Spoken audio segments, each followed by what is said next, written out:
Welcome, everyone, to the Contact Center Perspectives podcast. I'm Steve McDonald, your host. And today we have an expert special guest on, Mazen Moustafa. Now, Mazen, what makes you really a unique guest and have a very unique perspective, not only have you written the book on AI for contact and support centers, and we're going to get into that in a big way today because we all know in every industry, AI is going to revolutionize what we do, but we don't always know exactly where to start. So that's a big issue that I want to take care of today. But also, we're going to be talking about strategic planning in general, not just AI, but how do we go from a support function to a growth driver? We're often seen as a cost center, a support center, right? The KPIs that surround us are all about containing versus growing and expanding our impact and our influence on the company overall, because we have more conversations with customers, the highest voice of authority, than anyone else in the organization. So we have the ability to step up and do some amazing things that you're going to be talking about here today. But what I'd love to do is maybe turn it over to you and have you talk a little bit more about your background, and then we'll get started. Definitely. First of all, I'm quite excited and happy, Steve, for our podcast today with lots of points to discuss. So looking forward to it. So just a brief about myself. So my name is Mazen, just like you mentioned. I have more than 20 years worth of experience in the field of customer operation, customer experience across different verticals, across different markets. I have my own published book. It's on Kindle. So it's called Then AI Happened, where it talks about the expected use cases and workflows that we are expecting it will be managed by AI tools, whether in the near future and maybe in the next few years. So yeah, I have my own published game as well. It's called Mission I.H.I. It's a game, you can find it on Android stores and app stores as well. It teaches young generation how to avoid being hacked or get their personal data leaked against your will. So this is another thing. I love traveling. I've been to so many different places. So yeah, that's pretty much everything about myself. Well, good. I know it's not everything, but it's the highlights. So here's what I'd love to do. I'd like to start out with maybe even breaking and tearing down the issues, this empowerment barrier. That's, I think, words that you used in our last conversation in contact centers, and what that means and how do we do that? Definitely. So this is how I perceive it. And again, when I say this is how I perceive it, it happens in majority of cases. I don't want to say 100%. Otherwise, we would not be able to compare, like, for example, a successful business to a non-successful business. But in so many cases, you find that the contact center or the customer service agent, manager, or director, they lack authority. However, they have the knowledge. So the contact center can see patterns, recurring issues. They maybe even know about the competition because they keep on talking to customers every single day, and they can hear, like, you know what, but you have a shortfall here. Your competitors are doing so and so. For example, if they have multiple lines, so I have this line with you. However, my wife, my son, my daughter, they have this telephone number with another provider and they are doing so and so. So they have like lots and lots of knowledge and know-how and patterns, like I was saying before. However, they are not really empowered or authorized to rectify or make the change that they believe it's needed or it will help the business. So it's interesting because they're not empowered. They don't have the authority. But one of the things that we know is in organizations, good ideas, innovative ideas, ideas that move the needle, it raises attention and it allows us to have a voice and a place, a seat at the table. And there's so many opportunities that come out of the contact center. In fact, I was reading a study by McKinsey, and they talked about how most companies don't have a good voice of the customer program. They're not in touch with the voice of the customer. One of the things they said was that a majority of great ideas and innovations come from the voice of the customer. That's the power we all have. So when you're talking about that they're not empowered, really we are. It's our opportunity to take a step in the right direction and take that information and make it incredibly useful for the organization.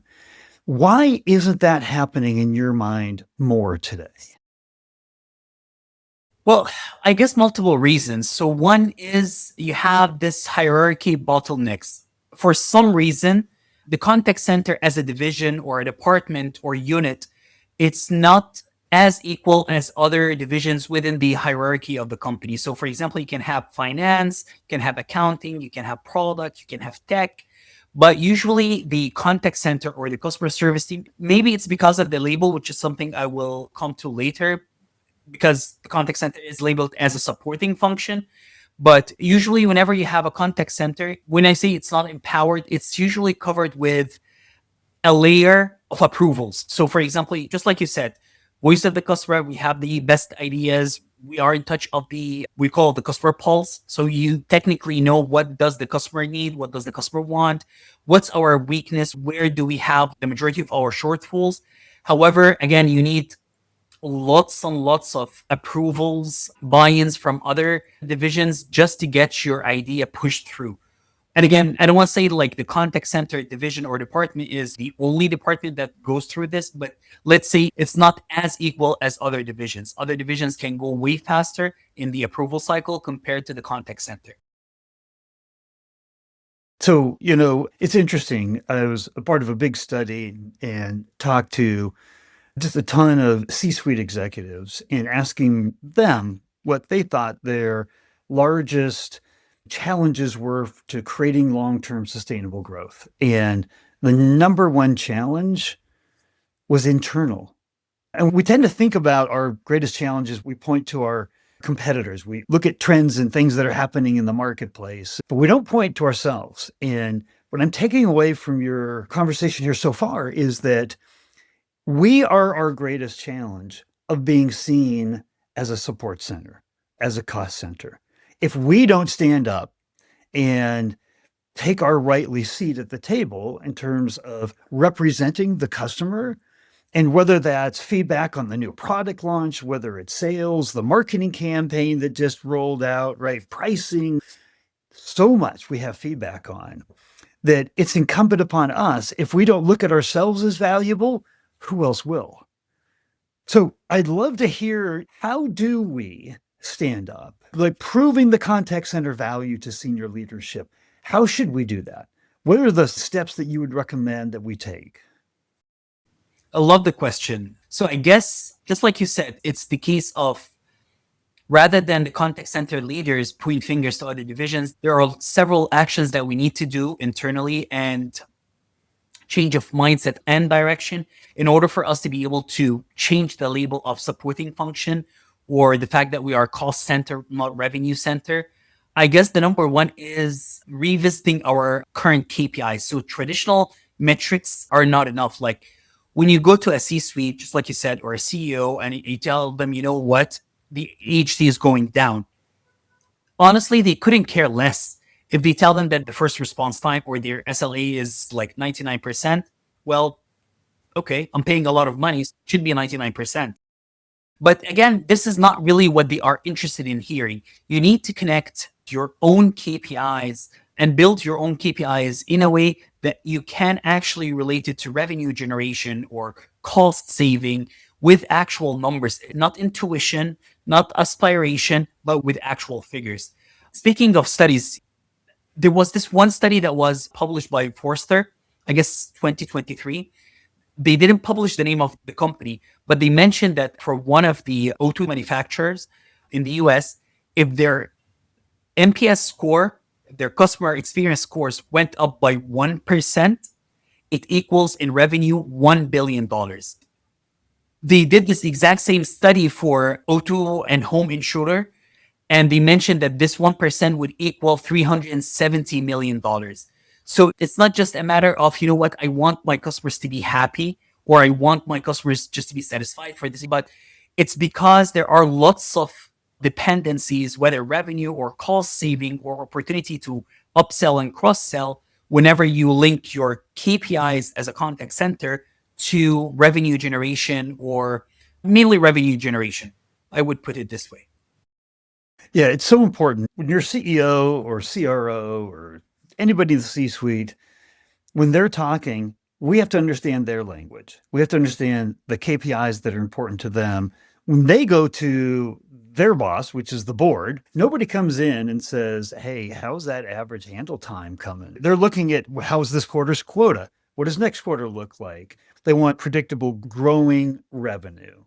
So I love how you equated that. Just do the research. We have AI. Do the research. Put into AI, how do I take the KPIs that we usually run inside of a contact center, and how do we correlate those to the KPIs that are important to the C-suite? If we take the initiative, we can do it. And if it means we just have to say things and relate things a little bit differently, report things a little bit differently, that's okay. As businesses, that's what we do every day. We translate things for the customer. The internal customer is really the ones that you're constantly selling to. You've got to advocate for yourself. You got to put yourself in the position of a salesperson, and you're selling constantly to get the resources and grow the team and do the kind of things that you're doing. So I love that. I love that advice. And if you had any more, I don't want to stop you, but I got just a ton of questions based on what you've been saying here. Yeah, maybe just extra few points, because I want to give more context, because it might sound what I'm saying is very theoretical, but we have brands that we use every single day where customer support is part of the package that you actually pay for. So, for example, if you want to take Apple and their customer support, their Genius Bar, it's like this is part of what I'm paying for. Even if my phone or my laptop or like any of Apple products do not go wrong throughout the period that I'm using their service, I know I'm getting a perfect service. And to be honest, it gets tricky, because when you have your own business and you think like not a single company, I guess globally, is incapable of purchasing a specific technology. So the main differentiator between one company and another, it's not the technology. You can just purchase it like 1 or 2 months ahead of your competitors. But again, in 2, in 3, in 4 months, they will have it. But the one thing that would differentiate one service provider or one company versus the other is the quality of support, the quality of service that they are actually providing.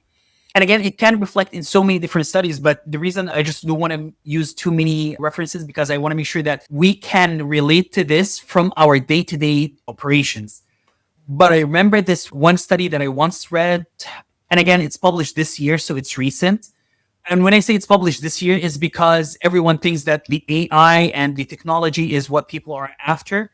But no, over 50% of service users are driven by quality, not price, and not technology.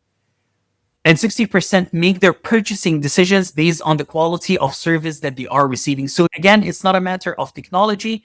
It's not a matter of like this product does so many different services that the other product is not doing. It's mainly based on the service that I'm receiving, especially the after sale one, if this makes sense.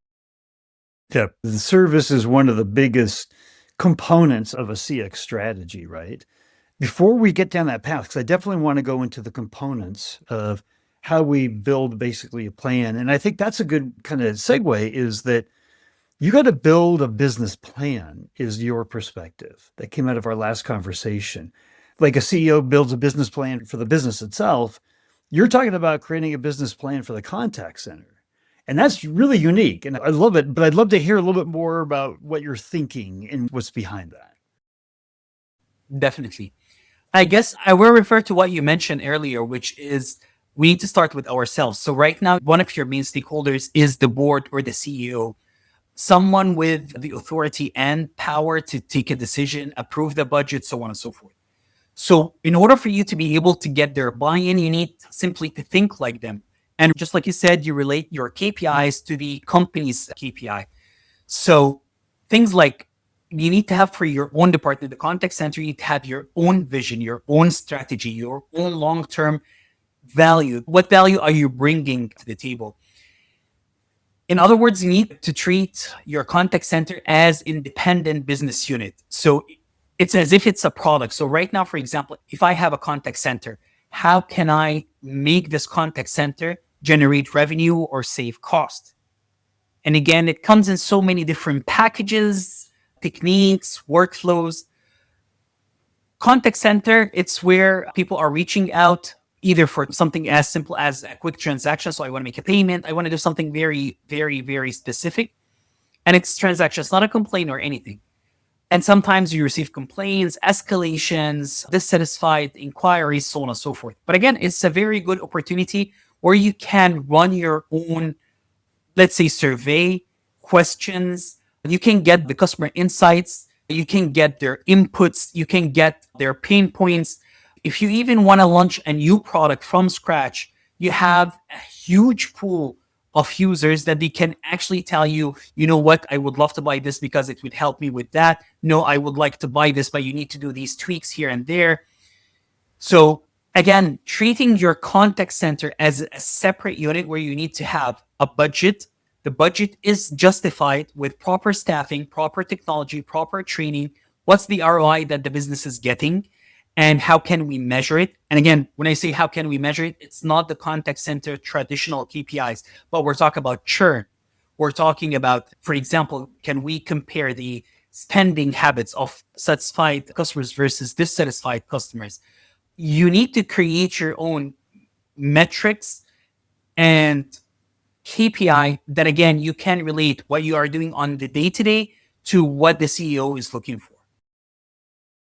Do you have some of your own? You mentioned one, but do you have some of those KPIs or metrics that you've put into place that you think work well?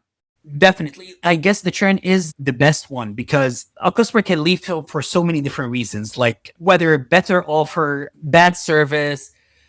If you manage to minimize the churn and track it, I guess that's one of the very key KPIs for any company, because when you lose a customer, you don't just lose the customer, but you lose their friends, their family. If they didn't join from the very first beginning, it's fine. It's happy. I'm not going to have everyone as my customer.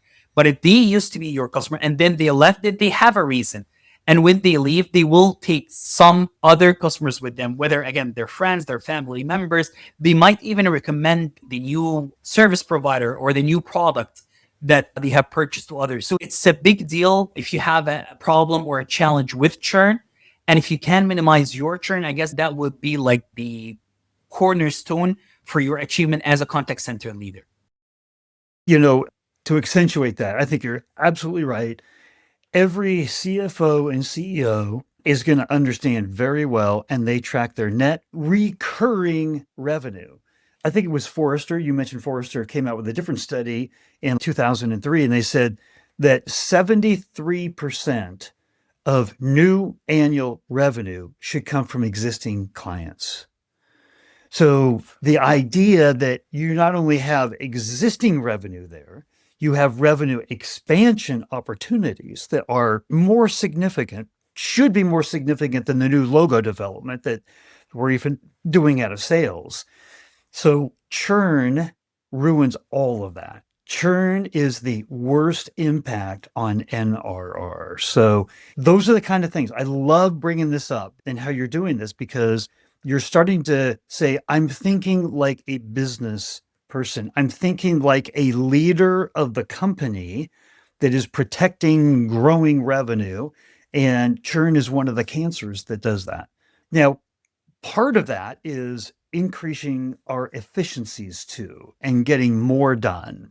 And everybody talks about AI. AI is one of those things that is promised to be a huge efficiency boost and quality and output boost. And we're serving the clients better. Our CSATs, our NPS scores, everything should be affected by it. But what I loved is you've written the book on it, right? You've written the book on how do we apply AI in the contact centers. But you mentioned that it's not the magic solution, but it's a pretty important solution. And I'd just love to get your perspective on that. Definitely.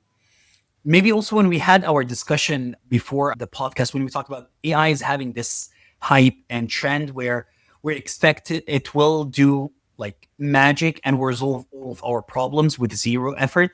Again, it's the same hype or trend that we used to get when we hear a word like automation or digitalization. Again, it's more or less the same hype. And even I remember the example when we talked about the pistachio thing. I'm not sure if you have the same hype that we have here in Egypt versus the US, where you have this pistachio added to everything. So when you add pistachio to anything, it's just upgraded. So the chocolate bar could be for $1, for example. And then when you say it's with pistachio, it can go up to $10 or $20 or $100. So AI is one of those trends.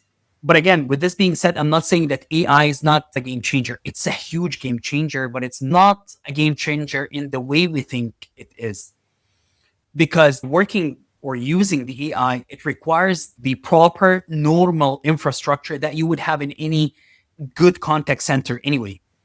So in order for you to have a solid working AI agent or AI tool or AI driven process, you need to have lots and lots of proper infrastructure installed and set up properly in order for you to be able to choose the AI. Otherwise, it will give you just irrelevant answers. It will give you delayed responses, or simply it will fail. When I say delayed responses, it means it's working. However, it's not working properly.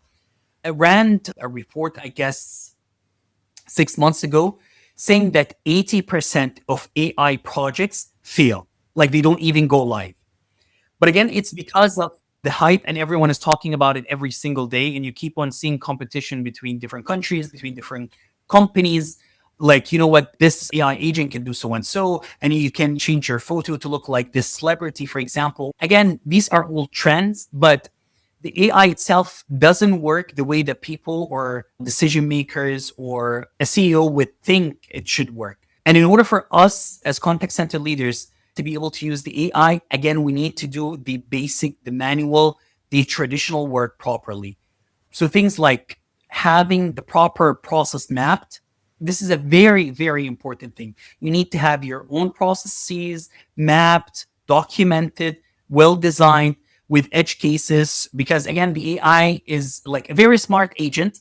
So they need to have a full document that what if this happens, do this, if this happens, do this, if this happens, then do this. Things like the data utilization, it's a huge thing. In order for you also to be able to use the AI tools or AI agents properly, you need to have your data streamlined properly. You need to have a proper knowledge base in place, because again, if I'm asked a question, I need somewhere to check. I will learn over time, but again, from the very first beginning, I need to have one place where I can go, check, validate the information, and come back with an answer. Yeah, the best AI tools, if it's garbage in, it's garbage out. And one of the big issues, even though the word and the trend and digital transformation has been around for a long time, like Deloitte years ago told it, the difference between the business of today and tomorrow is digital transformation, how we're using our data. And AI has just accelerated the need for us to not have fragmented, siloed data and not well thought through processes, because you put AI on top of all of that and you're putting it on top of a broken system. Is that a good takeaway from what you said there? Could it be more accurate? Okay. So here's what I want to do. I want to take everything that we've talked about, because we've talked about a lot so far. And if they're for the audience, other contact center support CX leaders all over the world that are tuning into this podcast, if there was one thing that you wanted them to take away from this podcast, what would that one thing be? I guess if I would break it down to only one point, I would say you are important, very important. You just need to know how to show it, and it all comes down to you. Yep. It's nobody else is going to do the job. Nobody's going to go looking to elevate your role, your importance, and grow your team, ask your opinion. We've got to stand up. We've got to take that. You have to earn it. So I think that's amazing takeaway. Thank you. And by the way, here's one thing I know is going to happen. People are going to have questions. Is it okay if we give a link to your LinkedIn profile so people could reach out to you with questions? Definitely, anytime. Okay. And what is the name of your AI book, if anybody wants to go look it up? It's called Then AI Happened. Oh, then AI happens. Okay, fantastic. So here's what I'd love to do is just say thank you, because the goal, the mission of this podcast is to bring together different perspectives, different insights from all of our different experiences. And if we can share them with each other, then it's like the rising tide that lifts all boats. And I thought you did an amazing job today for being a big part of that rising tide. So thank you for coming on. I really appreciate it. I really appreciate the time. I appreciate the opportunity, Steve. And I really enjoyed our chats. So wishing you best of luck with your podcast. Thank you so much.